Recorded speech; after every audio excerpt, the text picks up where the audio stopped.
Tenho certezas, tenho dúvidas, tenho medo, tenho alegrias, tenho mágoas, tenho pensamentos loucos. Sou eu, és tu, no fundo nós. Até porque cada vez que me sento aqui para conversar com alguém, eu sei que somos todos malucos. Olá a todos, sejam bem-vindos a mais um episódio desta terceira temporada do Somos Todos Malucos, um podcast dedicado ao autoconhecimento, a explorar a vossa cabeça, as vossas ideias, as vossas angústias, vossas e minhas, porque estamos todos no mesmo barco e já sabem que os convidados que passam por esta casa, se passam, é porque eu acho que têm alguma coisa a acrescentar às minhas dúvidas, que são muitas vezes também as vossas.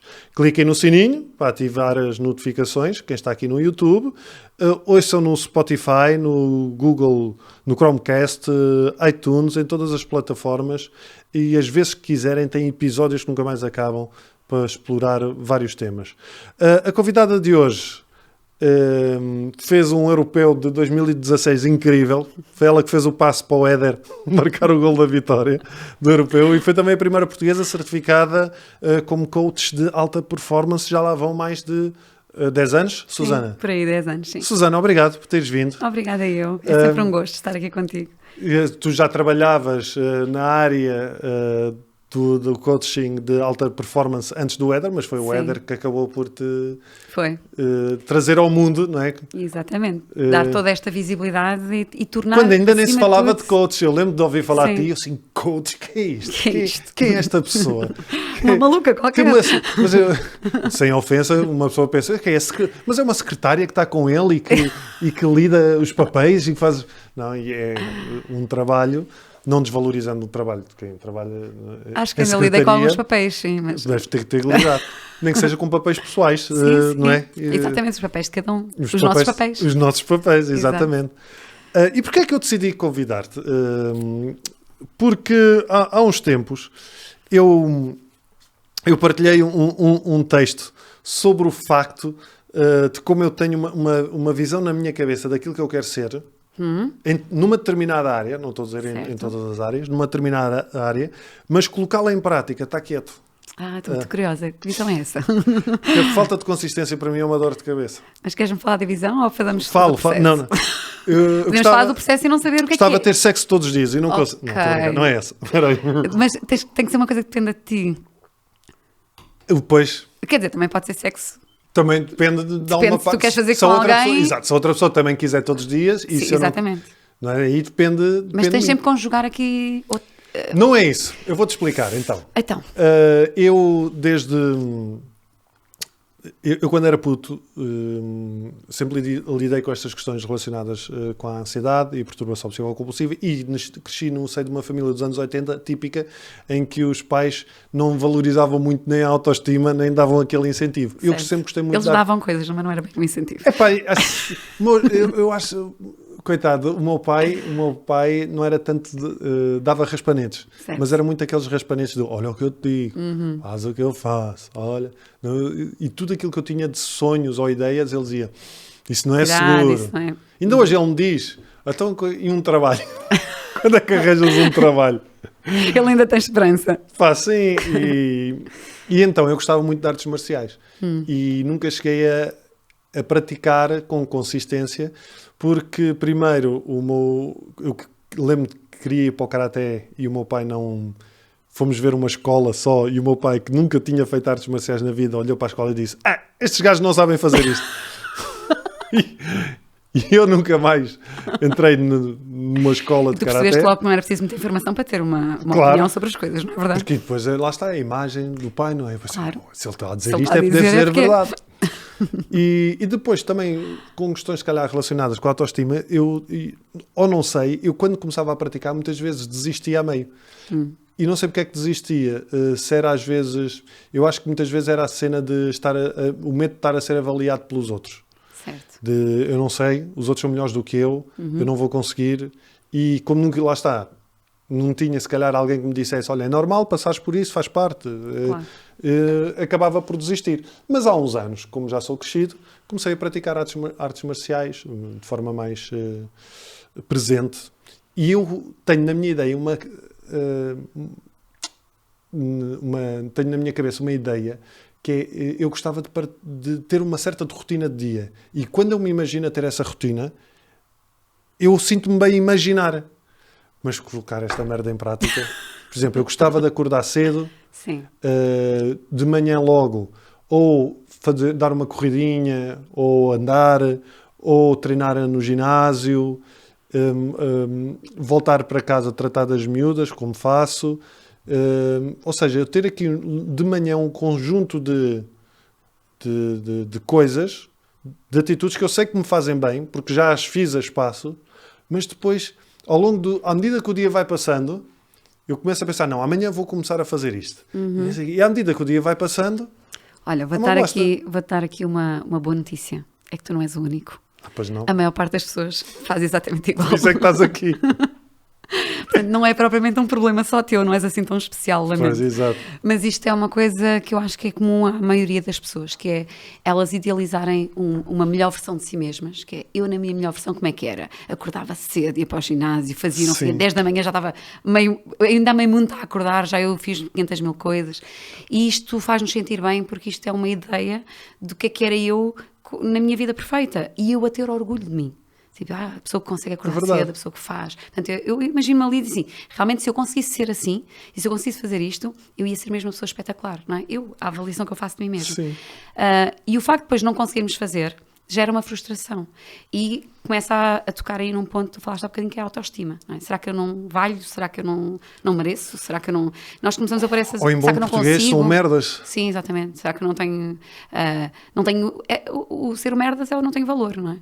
Faço parte ali do grupo daqueles que não fazem e que não conseguem nada na vida, e eu começo a encaixar-me aqui e a ter uma autoperceção sobre mim mesmo, face à expectativa que eu tenho do que é que seria eu na minha melhor versão e o que é que sou eu na realidade.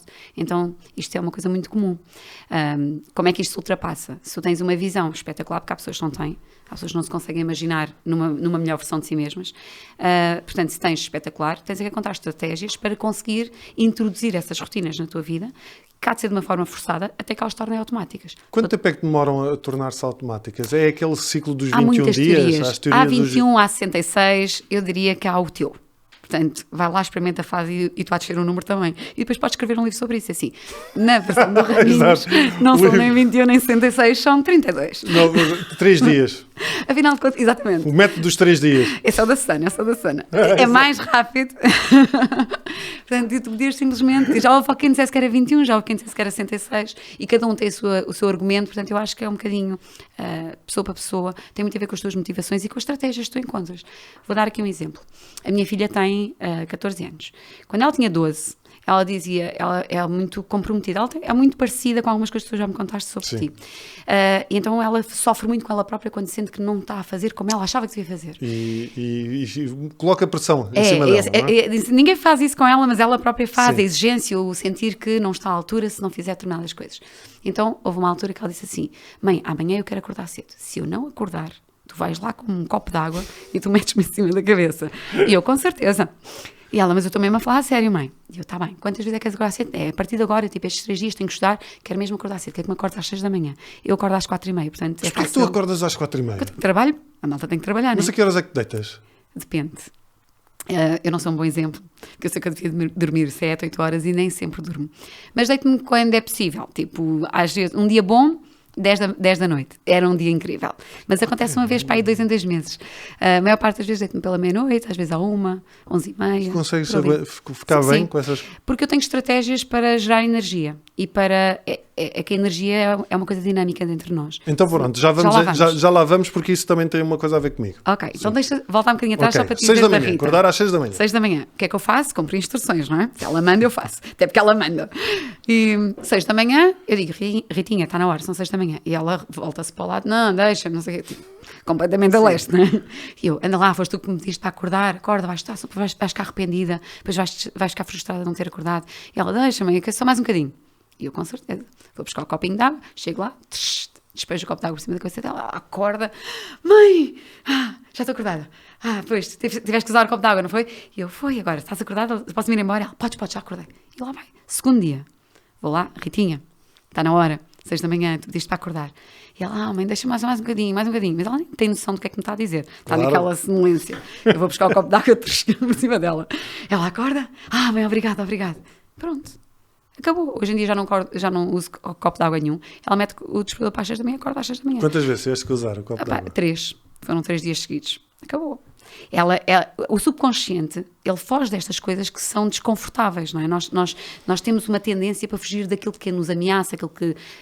o cérebro funciona assim, não é? Por uma fuga da dor e uma aproximação daquilo que nos dá prazer. Do conforto, Exatamente. Não é? Portanto, ele, na verdade, ele está a maior parte do tempo confortável e depois tenta-se aproximar daquilo que dá prazer e tenta-se afastar daquilo que causa dor. Um copo de água por cima da cabeça, fria, quando tu estás a dormir, não é uma coisa agradável. Então, chega a um ponto em que o cérebro já adivinha que o copo de água vem aí. Então não é preciso... Existe uma experiência que é a experiência de Pavlov, se não me engano, com os cães. Sim, o efeito Já Pavlov. falar? Sim, Exatamente. o reflexo de Pavlov, sim. Em que ele alimenta os cães e quando vai alimentar soa uma campainha e chega a um ponto em que ele só soa a campainha e não dá comida E eles ele já começam a salivar, sim. Pronto, o subconsciente sabe o que aí vem. Então é simples. Então é uma questão de tu... enfim, arranjas alguém lá em casa, que as tuas filhas vão adorar, que te acorda de manhã, à hora que tu achas que deves acordar, até o teu subconsciente se começar a habituar que aquela é a hora. Mas eu não posso ser a Catarina, porque a Catarina, se eu digo isso, ela depois Ela queixa-se... depois voa pela janela. Não, ela queixa-se que já não consegue ela dormir, porque acordou. Mas sabes Pois uma é. coisa? Treinas um cão. Para os cães estão na rua. Pode Treinas ser é o cão. gato. Treinas o gato. Não, mas acontece uma coisa curiosa que é, eu, por exemplo, se combinar com um amigo meu ir surfar às 6h30 da manhã, às 6h30 da manhã eu estou em pé. Certo. Porque tu gostas, porque é uma coisa que te Não é- entusiasma. Ou é o Sim. compromisso. e é isso também. É o compromisso. Então, duas coisas que te É movimentam o compromisso. para tu fazeres para além da tua vontade. Uma delas é o entusiasmo, obviamente, não é? Ou seja, se é uma coisa que de alguma forma tem muito significado para ti, de alguma forma faz muito sentido para ti, ou então o compromisso. E é sempre um compromisso, na verdade. Só que é um compromisso contigo ou um compromisso com o outro. Ou é uma coisa que eu prometi a mim mesmo que ia fazer. Mas não deveria ser só um compromisso para comigo? Devia, por isso é que nós fazemos este trabalho. Também podes fazer, que é o trabalho de alta performance, onde tu crias um alinhamento contigo mesmo e tu desenhas quem tu queres ser, que é essa melhor versão que tu idealizas, quais são os teus valores, e aqui nos valores é muito importante, se tu tiveres o valor de eu vou ser bom para mim mesmo, eu vou construir, eu vou ser assertivo, eu vou ser verdadeiro, eu vou ser cumpridor dos meus objetivos. Portanto, se tu tiveres isso como valores para ti, esses valores vão servir de guia, não é? Mas isso para o teu posto no comportamento. papel. Sim, tudo posto no papel. Tudo trabalhado, não é eu estar aqui contigo e tu dizes, os meus valores são estes. É um trabalho todo de desenvolvimento que se faz para descobrir quais são os valores, porque há muitas pessoas que dizem, o meu valor é isto, isto, isto. Há empresas também que o fazem e põem na parede do escritório. E depois quando tu chegas à empresa perguntas aos colaboradores quais são os valores da empresa e ninguém sabe o que é que está lá escrito, ninguém sabe. Ninguém olha para lá, 7 não. ou 8, ninguém decora. Então uma coisa são os valores que tu dizes que tens, outras coisas são os valores que tu praticas. Então é uma descoberta sobre o que é que verdadeiramente é importante para ti, na tua forma de estar, de viver a vida e de fazer as coisas. Sim. Então é um bocadinho essa descoberta. Depois trabalhamos as intenções, que é o que é que tu queres efetivamente, como é que tu desenhas a tua vida, que vida é que tu queres dar às tuas filhas, como é que tu queres a tua relação com a Catarina, com as pessoas à tua volta, que dinheiro é que tu queres ganhar, onde é que tu queres chegar, tudo isso tem a ver com as tuas intenções. Eu tenho esta idade, vou viver mais 40 anos, a correr bem, não é? Agora acho que a malta já vive mais um bocadinho.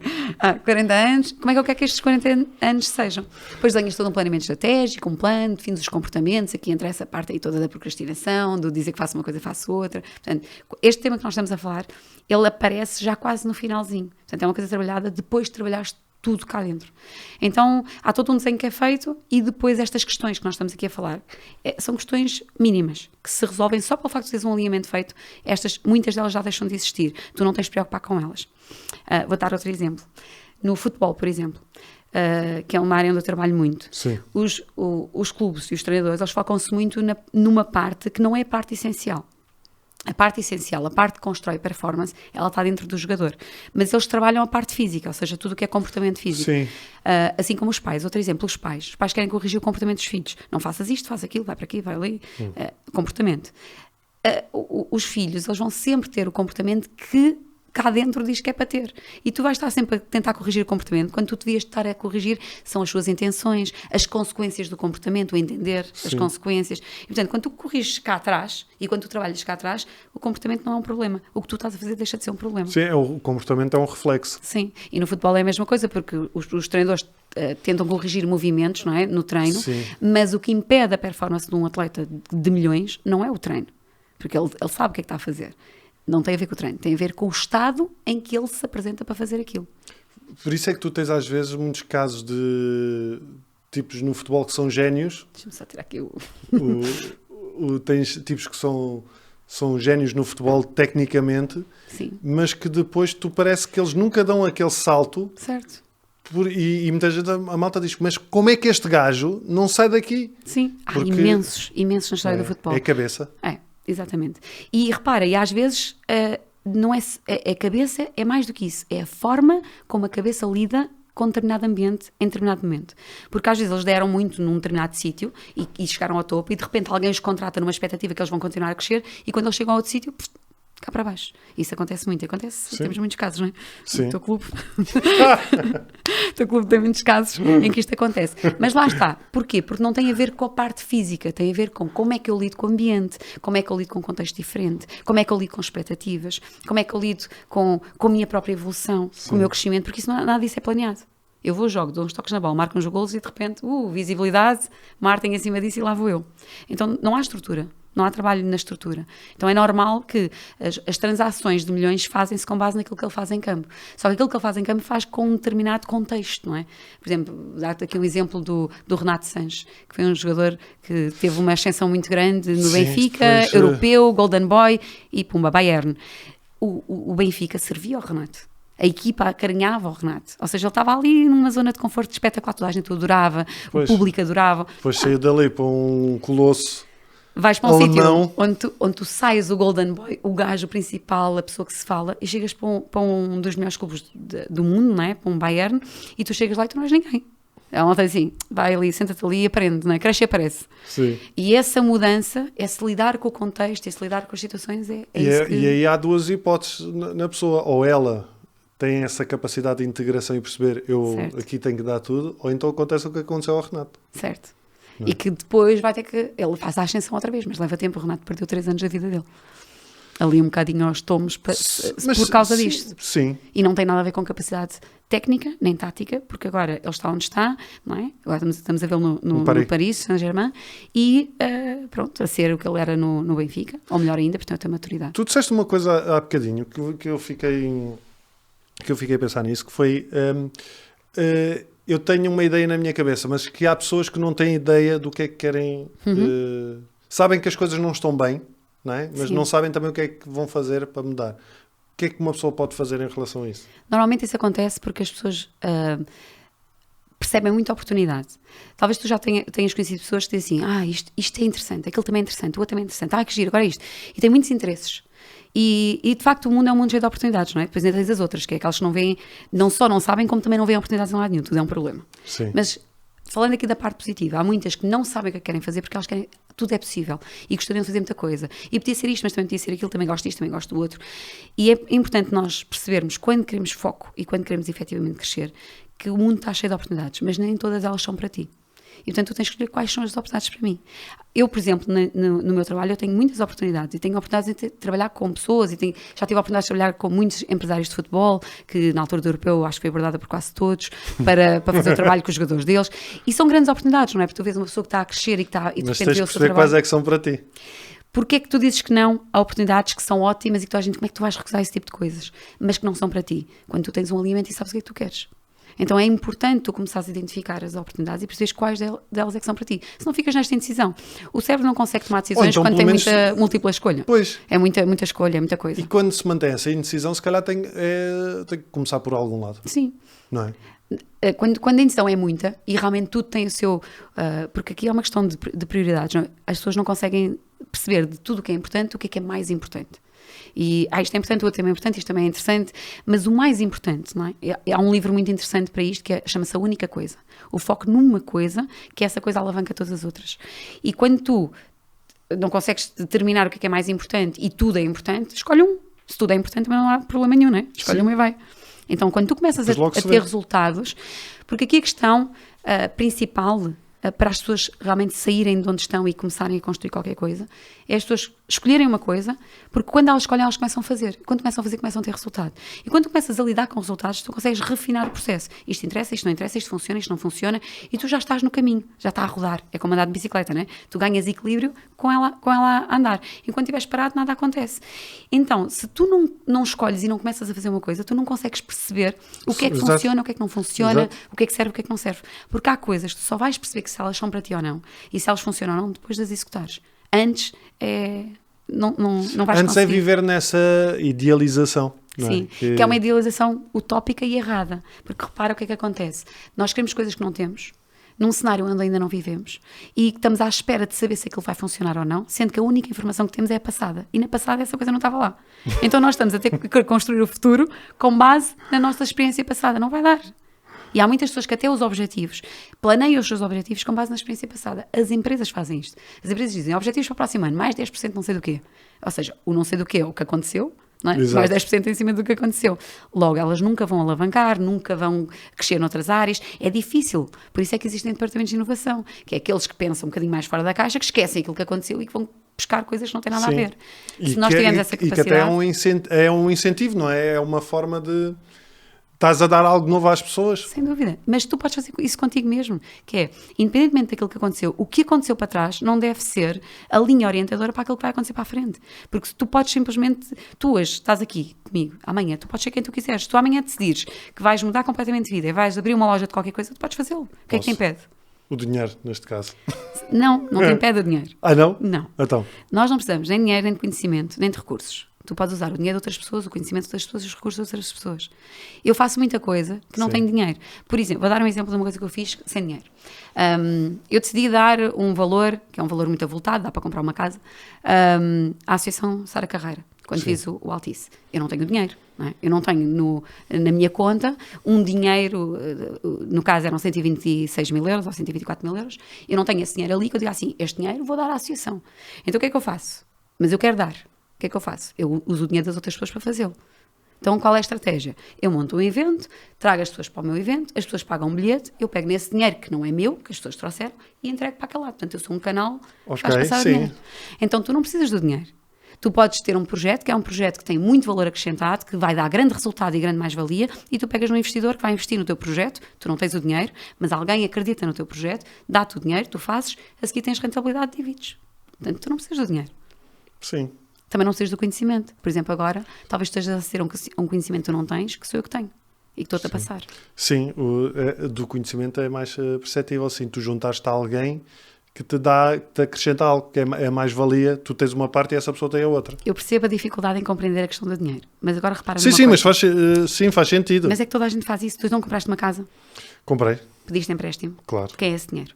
Mas não é meu, é do banco. Não é do banco. Também é de uma É data de de pessoas. todas as pessoas que lá meteram o dinheiro. Sim.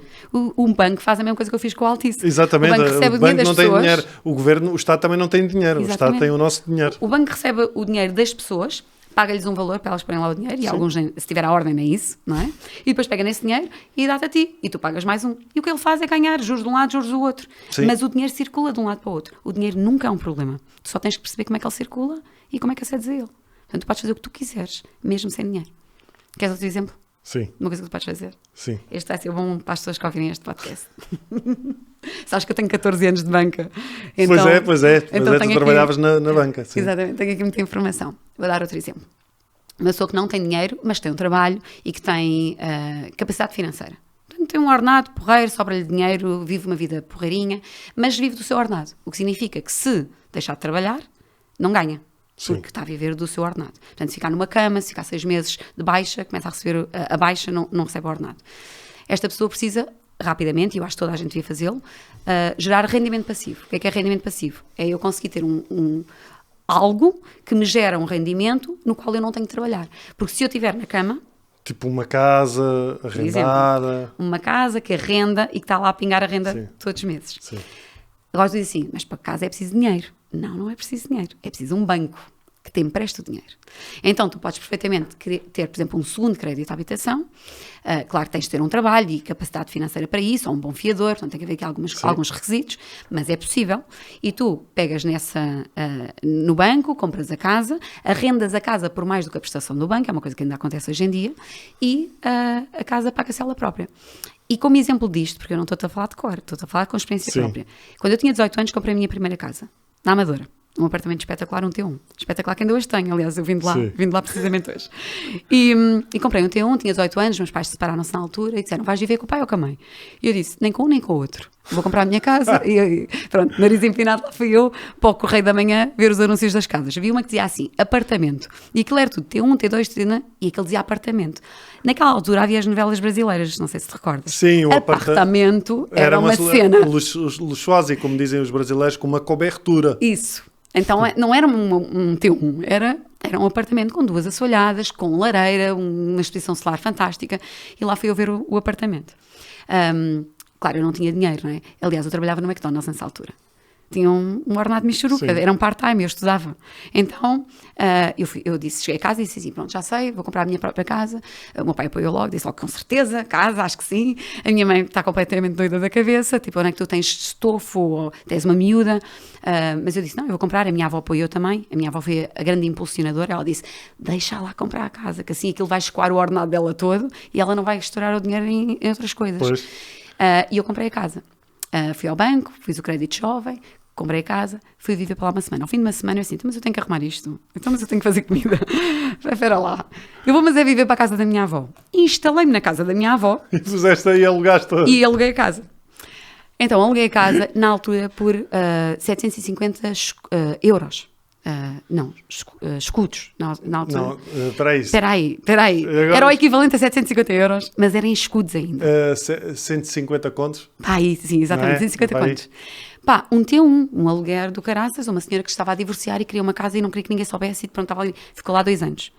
E a renda era um pai 200 e tal euros, na altura também havia de ser qualquer coisa como 1000 contos, não? Quanto é que isto era?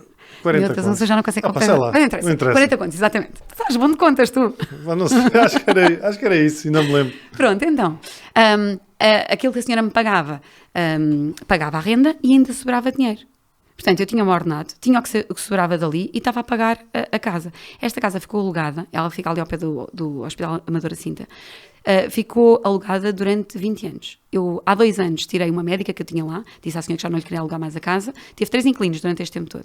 A médica saiu, eu renovei a casa toda e tenho um apartamento gratuito, porque entretanto o empréstimo foi todo pago pelas rendas. Pois. Quando eu tinha 25 anos, comprei outra. Aliás, quando tinha 21, porque ela depois levou 4 anos a construir, que eu comprei em planta. No Algarve, um apartamento exatamente igual. Fui ao banco, pedi empréstimo, porque ao final de contas aquela renda pagava o empréstimo, logo aquilo não pesava naquilo que era o meu endividamento. Sim. Então eu continuava a ter só o meu ordenado disponível. Então fiz outro empréstimo, comprei outro apartamento no Algarve, até hoje pagou-se, não paguei uma única renda daquilo. Fiquei com 2 casas totalmente gratuitas. Isso é uma coisa que qualquer pessoa pode fazer. Isto, sim, é. Tem a ver, isso também tem a ver com uma atitude positiva. Sim, tem a ver acima de tudo com estratégia e com tu teres uma mentalidade financeira forte. E agora estamos aqui a falar de mentalidade financeira, de investimentos, etc. Atenção que na altura não era coach, nem estava na banca. Eu entro na banca com 22 anos, 21, 22 anos, e portanto eu compro a primeira com 18. Mas era uma questão de saber já que eu preciso de executar no curto prazo para ir buscar frutos no longo prazo. Na realidade é mexer o cu. É mexer o cu. Com um bocadinho de estratégia, vá. Com um pensamento lá na frente. Sim, porque eu estou a dizer isto porquê? Porque, como tu fizeste à tua filha, sim, foi obrigá-la a mexer-se, não é? Porque ela pediu. Na verdade, porque às vezes a gente tem... É esta palavra que está aqui, consistência. Certo. A questão é, as coisas têm que partir de nós. Porque quando há alguém que te obriga, alguém que te diz, alguém que te incentiva, não é a mesma coisa. Então, eu jamais iria pôr água em cima da cabeça da miúda para acordá-la de manhã. A menos que ela me peça para o fazer. Portanto, se a estratégia é dela, eu sei que a estratégia vai funcionar. E tudo aquilo que tu metes na tua cabeça que tu fazes, pode vir quem quiser tirar-te a ideia, desviar-te o caminho. Mas tu estiveres mesmo focado naquilo, como há bocado me estavas a contar do teu boneco de Shijutsu, não é? Se tu estiveres mesmo focado, ou essa coisa aí, se tu estiveres mesmo focado, ninguém te vai tirar dali. Porquê? Porque é uma coisa que vem de ti, é uma coisa que tu queres muito. Então é isto que nós trabalhamos, é tu quereres muito as tuas coisas e depois encontrar a forma de as fazer de forma consistente. Então eu tenho que encontrar a forma de acordar de manhã. Se isso for importante para ti, sim. É porque eu li umas entrevistas tuas e há uma que tu falas de vários aspectos e um desses aspectos é a boa rotina matinal como um fator essencial, não é? Sim. E eu, na realidade, é isso que eu quero. É uma boa rotina matinal. É porque tu és um elemento que interage com o ambiente. É, tu, pessoa, acordas e quando tu acordas estás a interagir com o ambiente. Se tu acordas às 5 da manhã, onde é que está o ambiente? O que é que está a acontecer no ambiente? Está parado. Está sossegadinho. Está sossegadinho. Então, e tu fazes qualquer coisa. Escreves, vais para o ginásio, fazes qualquer coisa. E quando acabas de fazer qualquer coisa, não é? Ao fim de uma hora, o que é que está a acontecer ao ambiente? Está a começar Está a começar. E qual é a tua sensação relativamente ao ambiente? É que já fiz uma data de coisas. Estás na frente. Agora vamos ver o contrário. Que giro, pois é. Tu, na interação com o ambiente, acordas ao meio-dia. O que é que já aconteceu ao ambiente? Pois é, o gajo acorda ao meio-dia, parece que... Quem tu és? Quem é que tu és quando tu acordas ao ambiente, quando acordas ao meio-dia e olhas para aquele ator? Quem é que tu és? Como é que tu te percepcionas? Eu percepciono-me como desorientado. Sem foco, sem não sei o quê, sem não sei o que mais. Sim, é isso, é a sensação que já estás atrasado para tudo. Sim, tipo, e quando chegas às pessoas, parece que ainda estás a chegar aos olhos, acabaste de acordar, estás com aquela coisa de ainda estou a ativar o meu corpo e a malta já... Sim. Onde é que tu te encaixas aqui? Porque, inevitavelmente, nós estamos sempre a comparar com tudo o que acontece no ambiente. Pessoas, situações, a nossa vida com a dos outros, o que fazemos, com o que os outros fazem. Essa questão exato. Por exemplo, uma coisa que eu referia nesse texto também é que eu ver pessoas super motivadas desmotiva-me. E enerva-me. Olha que engraçado que tu estás a dizer. Quando nós vemos uma coisa que nos enerva, normalmente é uma fragilidade nossa. Pois claro. Ora bem, não é? Então, agora já sabes, cada vez que tu olhas para alguém que critica qualquer coisa, dizes, isso é a tua falta de capacidade ou de informação. Eu sei, isso em relação, por exemplo, eu já senti, felizmente sinto muito menos e vejo isso como positivo, inveja de colegas meus. Sim, claro, de normal, trabalho. Normal. E eu sei perfeitamente, se eu tenho este sentimento em relação a esta pessoa e ela nunca teve nada para comigo, eu sei que o problema é meu. Sim, há ali qualquer coisa que está a cutucar ali. Há qualquer coisa Exatamente. que eu deveria estar a fazer para estar até porque as pessoas... a refletir isto, não é? Exatamente. É um reflexo. As pessoas que atingem sucesso e que são mesmo muito boas e que se diferenciam da média, elas não perdem tempo a criticar ninguém nem a ter inveja de ninguém porque elas estão lá na frente. Portanto, essas são pessoas que não falam mal. Mas irrita-me, tipo, o gajo está no Instagram e aparece aquele gajo todo bombado, logo a dizer, no outro dia era um que dizia assim, são 8 da manhã, eu acordei às 6, fui dar a corridinha e fiz não sei o quê. E tu, o que é que fizeste? E eu, estava a dormir, foda-se. Claro, pronto, mas o que é que faria a tua melhor versão? Já tinha feito aquilo também. Pois é. Então está aí a tua resposta. Tu só ficas frustrado com isso porque tu sabes que tu também gostavas de estar a fazer aquilo daquela forma e que não estás a conseguir fazê-lo. Pois é. Não estás a ter essa disciplina, enfim. Mas acho que há uma coisa que é importante também nesse trajeto, que é compaixão para contigo. Certo. Para quando falhas. Certo. Porque vais falhar muitas só não vezes. Abuses. Só não abuses disso. Pois é isso. Só não te habitues, é que é bom estar tudo mal, não é? Está tudo ok quando está tudo mal. Não é nesse sentido, mas por exemplo, quando tu falhas, quando tu decides mudar, eu acho que é normal que falhes. Por exemplo, se eu decidir agora, eu amanhã vou acordar às 6 da manhã e acordo às 6 da manhã. Se no dia a seguir eu não acordar às 6 da manhã, eu não posso entrar no registro de... Sou uma porcaria. Agora já sou uma treta porque acordamos, agora já não acordei. Ok, falhei hoje, amanhã outra vez. Voltar ao foco. Isso não é um problema, porquê? Porque é uma falha. É diferente de ser um erro. E às vezes nós confundimos um bocadinho estes dois termos. Quando tu falhas, significa que tu estás a fazer a coisa certa, mas não estás a gerar a eficácia que tu queres. Portanto, geraste eficácia num dia, já não geraste no segundo, mas estás a fazer a coisa certa. Porque tu sabes qual é o caminho. Quando tu erras, tu estás a fazer a coisa errada. Portanto, não é aquele o caminho. Sim. Então, o falhar faz parte do processo. Tu, quando acordas um dia e não acordas no outro, já fazes mais do que quem não acorda no dia nenhum. E mais ainda do que quem nem sequer tem vontade de acordar. Por exemplo, se eu quisesse, imagina, se eu projetar na minha cabeça que quero acordar 6h30, 7 da manhã e ir correr, mas há um dia que eu não tenho vontade de correr, mas eu tenho que acordar à mesma hora. Certo, eu não faço isso. Eu não faço isso. Eu nem sempre acordo motivada ou com vontade de fazer as coisas que eu tenho que fazer. Pois, porque isso tu falas disso também, a motivação não é uma coisa... Não, a motivação é uma treta, eu já te explico a motivação, mas vou-te dizer o que é que eu faço quando eu não tenho vontade de fazer as coisas, ou quando eu não sinto... Cocaína. Podia ser. Quem sabe um dia? Ainda não. Ainda não. Quando for legal. Quando for legal, exatamente. Eu nem sempre tenho vontade de fazer aquilo que é preciso ser feito. E quando eu não tenho vontade, imagina, mas não é preciso ser feito não porque eu tenho um compromisso com alguém que eu não falho, mas às vezes os compromissos connosco, não é? Que é só pior, claro. Falhar connosco, não é? Mas eu não tenho vontade, não me apetece, não estou no mood hoje. Aquilo que eu faço é, eu permito-me a mim falhar. Portanto, eu não falho porque eu não consigo, eu falho porque eu quero falhar. Então é um bocadinho tu dizer assim, hoje eu não tenho vontade, logo hoje eu não vou porque eu não quero. Então, por exemplo, vou dar aqui um exemplo. Às vezes eu digo, o meu marido diz, Ana, tens de gravar não sei o quê e, sei lá, disseste que gravavas hoje. E eu digo, pois, mas hoje é um dia que eu decidi que não vou fazer nada. E ele, mas tens de gravar e tal. E eu disse, mas eu decidi que não vou fazer nada. Portanto, eu hoje não vou fazer nada o dia todo. E eu decido não fazer nada. E amanhã, por me permitir a mim, se calhar, não fazer nada e ter esse direito de hoje não quero, não tenho vontade, amanhã estou com o foco todo e faço tudo os 2 dias, não é? O que não fiz para trás e o que preciso fazer amanhã. Então, o permitir-te a ti também... compromisso. Porque é um compromisso com tudo. Porque senão nós cometemos aqui o risco de estar a querer ser perfeitos, não é? E eu tenho, porque eu disse que eu disse naquele momento, agora estou com um mood completamente diferente e eu preciso entender esse mood e saber se fazer contrariado me vai trazer a eficácia que eu quero. Porque se tu vais fazer contrariado e fazes treta, não é? Sim. No final, aquilo vai ter um efeito ainda pior do que se não tivesses feito. Sim. Então, eu permito-me a mim fazer as coisas quando eu estou no momento certo e com a energia certa para as fazer, porque eu gosto de fazer bem feito. Então eu não me obrigo a fazer coisas que eu não quero. Eu não tenho capricho nem comigo nem com os outros. Quero faço, não quero não faço. O que é uma coisa boa para nós, que não estamos empregados por conta de outrem. Porque quem está a trabalhar por conta de outrem já não se pode dar ao luxo de fazer isso, não é? Tem que encontrar uma motivação. Lá está a motivação. Certo. E agora, vê, se tu tiveres rendimento passivo, estás ainda mais à vontade para fazer isso. Que é, eu trabalho porque me apetece, não trabalho porque eu preciso. Então isso é uma coisa, é um passo bom para atingir. Falando da motivação, muitas pessoas acham e dizem-me a mim quando vêm trabalhar comigo que, porque eu não estou motivado para isto, eu quero muito, mas eu perco a motivação, ou às vezes o entusiasmo na pessoa quando ela começa um projeto e depois mais à frente desmotiva-se e depois abandona o projeto, ou já não está tão motivado. Isto acontece em tudo, olha, nos casamentos, não é? Malta casa super motivado. E eu já não estou motivado há anos. Certo. Há de estar outra coisa qualquer aí pelo meio, a substituir a motivação. Mas a motivação é uma coisa que só existe no início, não é? É um rendimento passivo. A minha mulher trabalha e eu não faço nada. Ainda não tinha pensado nisso, mas é uma excelente estratégia. Pôr outros a trabalhar para nós. Ora bem. Estavas a falar da motivação das pessoas que não... É normal. A motivação, ela aparece quando as coisas são novas e são entusiasmantes para nós. Portanto, quando é que nós estamos motivados? Estamos motivados quando temos uma ambição qualquer, tipo, queremos muito uma coisa.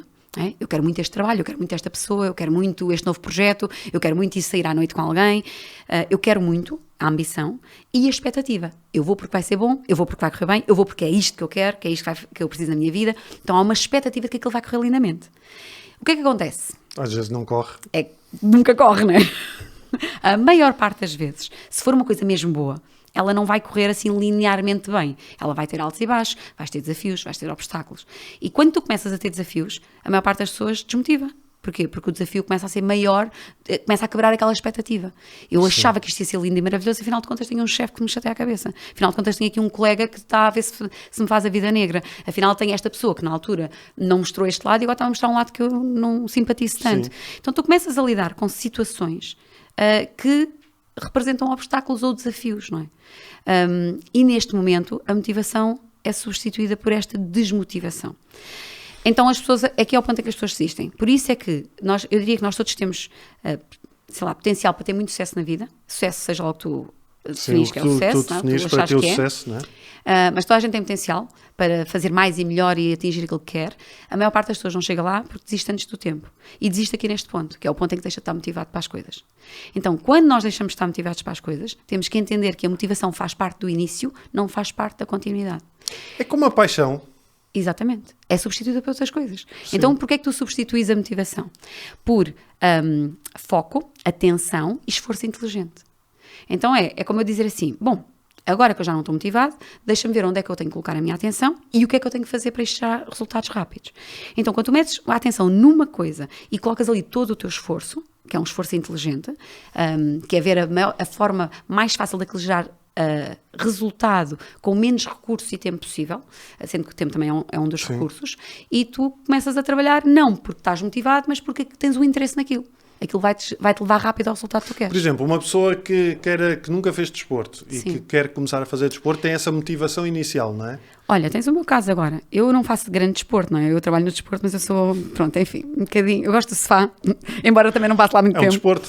É um desporto. Sofá. Mas eu sou uma rapariga que se mexa muito. Desde que eu tive filhos, parei de mexer. Antes ia ao ginásio às 7 da manhã. O meu tempo de bancário sempre foi para o ginásio antes de trabalhar. Eu já era uma pessoa que fazia desporto. Comecei a ter filhos, deixei de fazer desporto. Sabe-se lá porquê? Na altura, sei lá, nós somos de outro tempo, não é? Não havia esta febre aqui do Não, não desporto. havia. Não havia. Agora é que há. Mas pronto, a verdade é que também tenho o argumento que não tenho muito tempo, acordo muito cedo, aquilo não encaixa, que não deixa de ser um argumento e uma justificação para eu estar bem com o não fazer, mas colocaram-me um desafio. E o desafio foi ir correr a São Silvestre, 10 km, no dia 31 de dezembro, agora de 2022. E colocaram-me esse desafio, foi o recorde que me colocou o desafio. E colocou o desafio dizendo: queremos uma pessoa que não se mexe. Uma pessoa que não corre, uma pessoa que não gosta de correr. Porque quando te perguntaram assim, Susana, tu corres? Eu assim, estás a brincar comigo, certo? Tipo, podes-me pedir tudo o que tu quiseres, menos para correr, que eu não gosto mesmo de correr. Então colocaram-me o desafio. Eu sou uma pessoa que gosta de desafios. Eu gosto que as pessoas me digam, isso é impossível. Que eu vou lá e provo que é possível. Eu gosto disto, é uma coisa que me mexe, é o gatilho. Isso é a tua motivação? É a minha motivação. É provar que o impossível não existe e que tudo se pode tornar possível. Então, quando me fizeram o desafio, eu disse assim, dá-me só 5 minutos, que eu sou um bocado impulsiva com os desafios. Quando carregas no gatilho, eu vou logo. E assim, dá-me só 5 minutos para eu falar aqui com o meu grupo de influência, para perceber se eu não vou dizer que sim e depois fico entalada. Falei com o grupo de influência. O meu marido disse-me assim, não te metas nisso. Metas nisso, Ana. Estás-te a ver agora aí treinar, a correr, vem o inverno, Tu faz desporto? Não. Então, estás-te a ver, embora a gente tenha um ginásio em casa, desde não faz, mas tem tudo, tem o equipamento todo, tem uma passadeira que custa 4.000 euros. Fazem os miúdos fazem, o meu filho é jogador de futebol, todos Pronto, fazem. ao menos, então aproveitam eles. Vá. Sim, nós ensinamos bem, só não fazemos. Exato. E então, ele diz-me, pá, não te metas nisso. Falei com a equipa na empresa, e eles todos, isso é espetacular, super estratégico, e não sei o quê, a visibilidade, isto, aquilo, aquilo outro, e é a coerência da cena da mente, como é que tu trabalhas a mente para conseguir ganhar consistência numa coisa que custa, e isso vai ser brutal, vamos fazer uma grande história à volta disso. E eu, pronto, tá bem, então se isto é importante para a nossa empresa, se isto é importante para nós, eu vou fazer. Se tu me disseres assim, pá, como é que tu vais fazer para te levantar, para ires correr? Eu corro 10 metros. Tipo, daqui até à porta, eu já sinto a canela a arder, o peito a arder, tu não estás bem a ver, eu morro. Eu fico muito aflita, eu fico com dor de burro, na verdade deve ser o sinal de que eu também tenho algo de burra dentro de mim, porque a dor aparece, e eu não estou sequer a imaginar como é que isto vai ser possível. Eu não consigo visualizar eu a correr 10 km na boa. Mas eu digo-te uma coisa, vai acontecer. E vai acontecer porquê? Porque eu disse que sim, assumi o compromisso e não vou passar vergonhas. Portanto, eu vou fazer aquilo que é preciso ser feito para cumprir este objetivo. Então, mas tu ainda não sabes o que é que vais fazer. Não, como é que o vais fazer? Eles arranjaram um PT, arranjaram um nutricionista, arranjaram um fisioterapeuta, devem estar já a pensar, para ver coisas. Vai estar carregadinha de entorces. Sapatos adequados, calçado adequado, tudo, não vai faltar absolutamente nada. Portanto, a única coisa que pode pôr isto em causa é a minha motivação. Coisinha que eu não tenho já à partida, né? Eu já não, essa parte eu nem tenho. O que significa que eu não vou passar para aquele processo de agora estou desmotivada. Esquece, eu já sei que eu vou correr à chuva, vou ter que correr às 5 da manhã porque é a única hora que eu tenho disponível, porque depois eu tenho o tempo todo ocupado. Estamos na fase dos últimos meses do ano, que são os piores meses em termos de trabalho para nós temos muita coisa a acontecer. Temos a Copa do Mundo, não é? O Campeonato do Mundo Mundial, vou para o Qatar, vou para o Dubai, portanto, eu vou ter que fazer isto. Olha, treinos tipo a correr para a porta do avião, esse tipo de coisas, não sei como. Mas tu vais saber que eu vou fazer questão de partilhar esta minha aventura. E no final, vou lá a São Silvestre, vou correr aqueles 10 km e no final vou fazer check. Pronto. Então, esta questão da motivação é um argumento que quando nós achamos que precisamos dela, deixamos de fazer muitas coisas que nos alavancavam completamente a vida. É verdade. Então, tem muito a ver com o que é que tu precisas para fazer coisas. Há pessoas que dizem, eu preciso de dinheiro, sem dinheiro não faço. Pronto, não vais fazer. E provavelmente, se não tens dinheiro agora, e precisas daquilo para ter uma vida melhor, também nunca vais gerar fazer. Dinheiro para ter dinheiro, não é? É por isso que quem é pobre vai ser pobre a vida toda, porque não é pobre porque não tem dinheiro, é pobre porque não consegue gerá-lo. Aqui. Logo nunca vai conseguir encontrar soluções. Não consegue pensar em estratégias. A maior parte das pessoas que são ricas vão ser sempre ricas e cada vez mais ricas. Não é à toa que nos Estados Unidos tens muitas pessoas ricas que vão à falência e que voltam a ser ricas. E quando não têm dinheiro voltam a ter. E a verdade é que tens muitas histórias também de pessoas que eram pobres e que se tornaram ricas. Mas está aqui. A riqueza está na mente. Quando tu consegues estar com as pessoas certas, ter as estratégias certas e ter uma ambição, um desejo de fazer qualquer coisa e nada te impede lá chegar, não é? Tu sentes que nada te impede lá chegar, tu mudas esse padrão. Eu, se calhar, nasci num contexto sem recursos, mas eu vou ser a pessoa que vai ter recursos. E há imensos casos disso. E não é porque a pessoa diz, de repente apareceu-me dinheiro. Não, a pessoa foi... Tu falas foi também arranjá-lo. desse aspecto, estavas a falar, que disseste há pouco, do círculo de influência, Sim. não é? As pessoas de quem rodeias. Sim, que é Também- fundamental. E também são importantes para essa consistência. E para São. essa... Não é motivação, mas... Tu tens que ser eu muito vou-te inteligente explicar porque é que eu nisto. estou a pensar. Diz-me. Porque eu, por exemplo, eu gosto muito de jogar FIFA. Sim, PlayStation. Sim. Pá, eu tinha um grupo de malta amiga, ainda lá faço parte do grupo, e todas as noites esta malta joga FIFA. Todas as noites. E eu todas as noites jogava FIFA. E eu comecei a perceber que isto estava-me a tirar uma data de coisas. claro. E então eu continuo, eu nunca mais joguei, podia ir jogar uma vez ou outra, continuo a falar com eles, tranquilo. Se me apetecer jogar, vou, mas tirei este hábito de jogar todas as noites porque era procrastinar, era estar ali e alienar-me de tudo todas as noites. Certo, e olha que interessante, estavas focado. Olha que interessante, não tinhas distúrbios de coisa nenhuma, não é? Não Então, tinha déficit de atenção ali. déficit de atenção também não, não é? Ganhavas? Não. Eu ganhava às vezes. Jogavas bem? Não, pá, era tipo, jogávamos todos na mesma equipe e tal. Pronto. Não, mas era divertido e é divertido. Então. Mas eu percebi que não era uma boa influência. Certo. E não é que as pessoas não sejam uma boa influência, Exato. é que o que está a acontecer ali não influencia servia. positivamente a tua vida. Sim. E nós temos de ter a capacidade de fazer essas escolhas. O grupo de influência é uma coisa muito importante, porque quer que nós queiramos, quer não, o nosso cérebro é moldado pelo ambiente. Por isso é que tu pegas em 2 miúdos gêmeos, não é? Um cresce em África, lá no meio do nada, e outro metes numa escola, num colégio em Londres, com a melhor educação e naturalmente, não é? Pelo ambiente, estas duas crianças vão ter vidas completamente diferentes. Sim. E saíram da mesma barriga no mesmo momento. Só que tu colocaste em contextos diferentes. Portanto, o contexto necessariamente influencia-nos. Quando eu comecei a fazer esta certificação, que eu vou fazer agora, não é? Que faço todos os anos e que este ano tenho 400 pessoas, eu comecei a fazê-la e a primeira vez que eu fiz, eu não tinha dinheiro. Então, o que é que eu precisei? Eu não podia contratar pessoas para me virem ajudar, não é? Trabalhar comigo, eu não tinha uma equipa. Então eu convidei os meus amigos e disse, malta, venham ao Ponte Lima, todos em Lisboa, porque eu sou aqui de Lisboa, venham ao Ponte Lima passar um fim de semana porque eu vou fazer um trabalho, um projeto e preciso de ajuda e quero contar com vocês. E eles todos entusiasmados, bora! Chegaram lá a casa, todos fantásticos para um fim de semana, sentei-os à mesa e disse assim, olha, é assim, acabei de chegar dos Estados Unidos, tive uma ideia brutal, vou fazer uma certificação onde eu vou ensinar tudo aquilo que eu faço com os atletas, o processo, as ferramentas que nós usamos, porque eu tenho a certeza, a malta precisa disto, as pessoas precisam disto, as pessoas precisam saber se focar, planear objetivos, crescer, sair, pensar desde outra perspectiva, as pessoas precisam disto para evoluir, as pessoas estão todas fechadas ali, acorrentadas com as suas crenças, com as suas cenas, e eles todos, sim, bora. E então vai acontecer assim, olha, vai ser em Lisboa, num 5 estrelas, vão ser 3 dias, vai custar quase 2.000 euros, era 1.800 e tal euros, e vou pôr 100 pessoas em sala, portanto uma sala para 100 pessoas. Pai, eles olharam para mim e disseram assim, Sana, 1.800 euros, tens noção quanto é que é o ordenado mínimo em Portugal? E eu, sim, na altura, isto há 6 anos atrás, eu disse, pai, 500 euros, ou nem tanto, 400 e tal euros, limpos, não é? Pai, quando é que tu queres fazer isso? E eu, dia 25, 26 e 27 de janeiro. Isso é logo a seguir ao Natal. Pá, a malta não tem dinheiro. A malta gasta o dinheiro todo nos subsídios, não se gasta tudo no Natal. E depois é assim, em Portugal o coaching não é conhecido. Tu não tens nenhum histórico, as pessoas não te conhecem. Como é que tu vais fazer uma certificação com 100 pessoas, quando a maior parte dos cursos que existem sobre esta matéria, pá, tem 14 pessoas na sala, 20 pessoas na sala. Tipo, isto não é os Estados Unidos. Tu vens lá com essas ideias e não sei, pá, tens que chegar aqui a aterrar.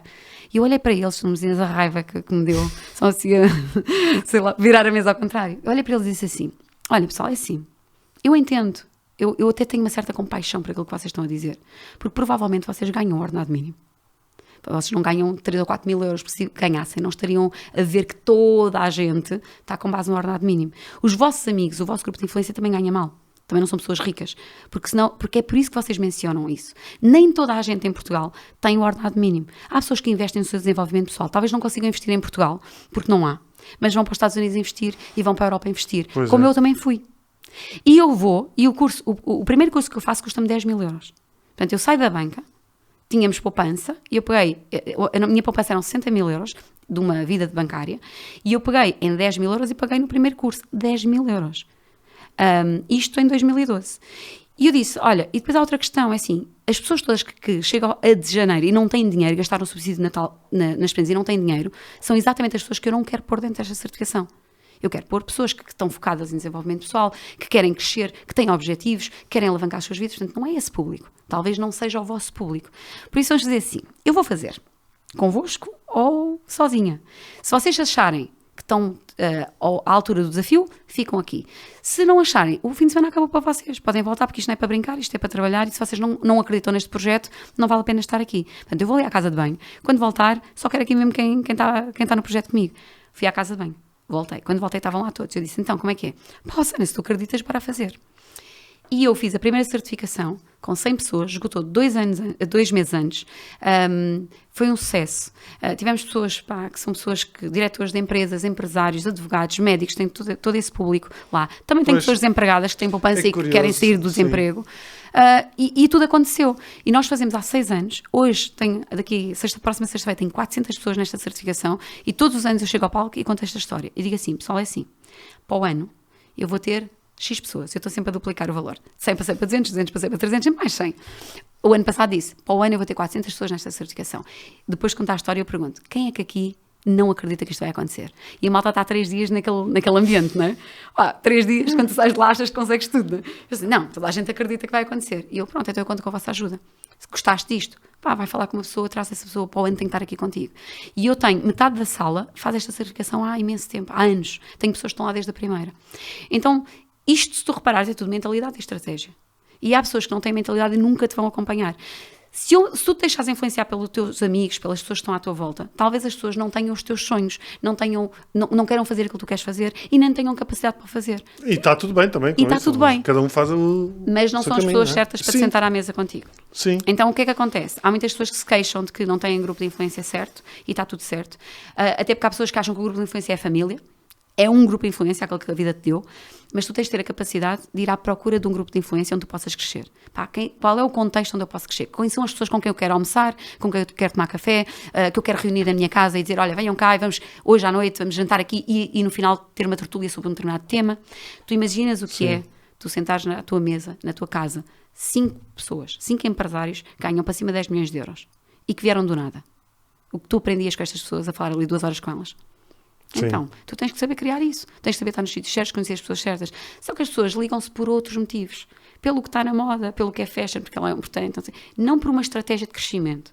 Então, eu vou para aquele porque interessa-me, porque tem visibilidade, vou para este que é meu amigo de infância, vou para este que é meu familiar e reúnes as pessoas que são as pessoas da tua zona de conforto. Não te pões em contextos com contextos de crescimento. E isso da zona de conforto é interessante, ou seja, porque tu também não te reúnes com pessoas que te colocam desafios, não é? Exatamente. E às pessoas, tu podias-me agora fazer uma pergunta que era, ok, então mas eu como é que eu fico aqui com os 5 empresários, não é? Como é que eu os conheço? Como é que eu me sento amanhã com os 5 empresários? Porque eu se calhar não conheço esses 5 empresários. Não é? E as pessoas, perante esta pergunta que fazem na cabeça delas, isto é uma limitação. Eu não conheço as pessoas. Isto é muito bonito o que a Sana está a dizer, mas eu não conheço 5 empresários que ganham acima de 10 milhões de euros. Então como é que eu faço? As pessoas ficam com a pergunta na cabeça e ela serve de limitação. Então uma das coisas que tu tens de fazer é pôr a pergunta cá fora. A quem é que tu tens de fazer esta pergunta? A quem é que tu tens que ir perguntar? Olha, como é que eu chego a um empresário que ganha mais de 10 milhões de euros? Quem é a pessoa do teu ambiente, a pessoa que tu conheces, a quem tu possas fazer essa pergunta? Talvez a pessoa te diga assim, eu conheço, tenho ali o fulano tal, trabalha comigo, é meu cliente e eu conheço essa pessoa. Portanto, qual é o desafio aqui? É que nós perante uma limitação travamos, quando nós devíamos estar a colocar as perguntas e nós não colocamos as perguntas. Isso para qualquer área, seja financeira, seja de um novo projeto, para qualquer coisa. Seja fazer desporto, seja o que quiseres. Quais são as perguntas que nós fazemos? Mas porquê é que eu sou tão burro? Mas porquê é que isto não acontece sempre a mim? Olha, eu vou-te dar um exemplo, uma coisa muito simples, relacionada com o meu caso, porque eu meti na cabeça, eu quero treinar porrada todos os dias. Certo. E comecei logo com as cenas, o horário. O horário é uma porcaria porque eu não sei o quê. E eu, ok, vou ver um ginásio para treinar. Cheguei ao ginásio, os horários, gostei, mas os horários não davam para mim. E eu continuei a fazer essas perguntas. Como é que eu consigo treinar nestas determinadas horas? Sim. Falei com mais umas pessoas. Ok, estas pessoas podiam, mas não podem nestes dias, nem sei o quê. Perguntei a essas pessoas com quem é que eu posso fazer nestes dias. E acabei por arranjar uma pessoa que me consegue exatamente no período que eu preciso. Se tu não parares de fazer a pergunta, tu vais encontrar soluções até ao infinito. Sim. Às vezes eu uso isso como estratégia. As pessoas vêm ter comigo e dizem, Sana, tenho um problema, aconteceu-me isto. E eu faço uma pergunta. Sabes qual é? Sim. É a pergunta mais importante em coaching. Quem és tu? E a pergunta é, e? Eu sou, então, pá, isto está-me a afetar a minha vida. E não estou a conseguir fazer não sei o quê. E eu insisto no e até enervar a pessoa. Pois, porque estás a obrigá-la A ir à procura da solução. e a tirar A verdadeira questão naquela questão. o emaranhado. Sim. Tiras o emaranhado. Porque sim. tu começas a desconstruir aquilo que é a tua generalização, que é, está tudo mal. E está tudo mal. Então, e não estou a conseguir fazer não sei o quê, já não é tudo. Já é só aquilo que eu não estou a conseguir fazer. Então, quando tu exploras as perguntas são uma coisa maravilhosa, não é? Por isso é que no coaching existe aquela coisa das perguntas poderosas, que só enerva, não é? Quando eu ouço isto. Mas não deixa de ser uma verdade. As perguntas são poderosas porque nós se as usarmos, encontramos as respostas. Há muitas pessoas à procura de respostas na sua vida, mas não faz as perguntas e mais, não faz às pessoas certas. Às vezes faz só na sua cabeça e faz de forma errada. Porque é que eu não sei o quê? Porque é que eu não sei o que mais? Quando devíamos estar a perguntar como é que eu faço, qual é a solução, que 3 soluções é que existem para isto, com quem é que eu tenho que falar, enfim, outro tipo de perguntas. Então é muito importante nós fazermos as perguntas, só que nós não estamos formatados para fazê-las. Se tu reparares, e está a acontecer com as tuas filhas, na escola nós somos formatados para dar respostas. Quem faz as perguntas são os professores. Nós damos as respostas. E pior ainda, damos a resposta certa. Porque eles só se interessam por uma, que é a certa. Sim. Se a gente dá uma ao lado, não é bem aquela, não é? Já não tens a nota toda. Tem que ser a certa, que é aquela que o professor quer. E às vezes tu dizes assim, tu podes argumentar, mas isto não é bem assim. Mas o professor aprendeu daquela maneira, que é que tu aprendes daquela maneira e é assim que ele quer. Portanto, só há uma resposta certa. E tu levas 14 anos na escola... E já estás a limitar, são crenças, não é? São crenças limitadoras.